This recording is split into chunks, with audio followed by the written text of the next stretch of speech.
পেহেলগামৰ ঘটনাৰ বিৰুদ্ধে আজিও অব্যাহত আছে প্ৰতিবাদ সন্ত্ৰাসবাদৰ বিৰুদ্ধে প্ৰতিবাদ বিভিন্ন দল সংগঠনৰ সেইদৰে অসমতো একাধিক সংগঠনে প্ৰতিবাদী কাৰ্যসূচী ৰূপায়ণ কৰিছে সচলত প্ৰতিবাদ বিশ্ব হিন্দু পৰিষদৰ পেহেলগামৰ হত্যালীলাত জড়িত সন্ত্ৰাসবাদীৰ বিৰুদ্ধে কঠোৰতম ব্যৱস্থা গ্ৰহণৰ বাবে চৰকাৰক দাবী প্ৰতিবাদকাৰীসকলৰ আৰু ইয়া অসমৰ দৃশ্য আমি আপোনালোকক দেখুৱাইছো অসমৰ বিভিন্ন প্ৰান্ত ৰাজ্যৰ বিভিন্ন প্ৰান্তত এইদৰে পাকিস্তান বিৰোধী প্ৰতিবাদী কাৰ্যসূচী অব্যাহত আছে পেহেলগামৰ ঘটনাৰ বিৰুদ্ধে এইদৰে অব্যাহত আছে প্ৰতিবাদ সন্ত্ৰাসবাদৰ বিৰুদ্ধে প্ৰতিবাদ বিভিন্ন দল সংগঠনৰ ইয়া সচলৰ দৃশ্য আমি আপোনালোকক দেখুৱাইছো সচলৰ প্ৰতিবাদ বিশ্ব হিন্দু পৰিষদৰ পেহেলগামৰ হত্যালীলাত জড়িত সন্ত্ৰাসবাদীৰ বিৰুদ্ধে কঠোৰৰ পৰাও কঠোৰতম শাস্তি বিহাৰ দাবী প্ৰতিবাদকাৰীৰ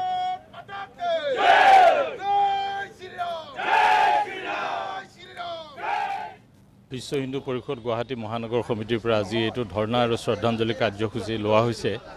আৰু আমি শ্ৰদ্ধাঞ্জলি জনাইছো সেইসকলক যিসকলে অনাহকতে প্ৰাণ বিসৰ্জন দিব লগা হ'ল দেশৰ কাৰণে তেওঁলোকে আচলতে ভ্ৰমণকাৰী আছিলে আৰু পৃথিৱীত আজিলৈকে পৰ্যটকক টাৰ্গেট কৰা আমি শুনা নাই গতিকে ইমানেই নিশংস ইমানেই অত্যাচাৰ আৰম্ভ হৈছে তেওঁলোকৰ যে পৰ্যটন কৰিবলৈ বা কোনোবাই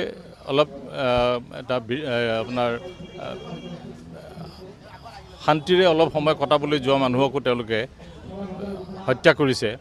পত্নীৰ আগত স্বামীক হত্যা কৰিছে সন্তানৰ 9 বছৰীয়া সন্তানৰ আগত পিতৃক হত্যা কৰিছে তাতকৈ জঘন্য একো হ'ব নোৱাৰে গতিকে আমি এইটো অতি ধিক্কাৰ দিছোঁ পাকিস্তানক আৰু তেওঁলোকৰ এই কাৰ্যৰ আমি ঘোৰ প্ৰতিবাদ কৰোঁ আৰু ভাৰত চৰকাৰৰ প্ৰতি আমাৰ এটাই অনুৰোধ যিটো আমাৰ মহামান্য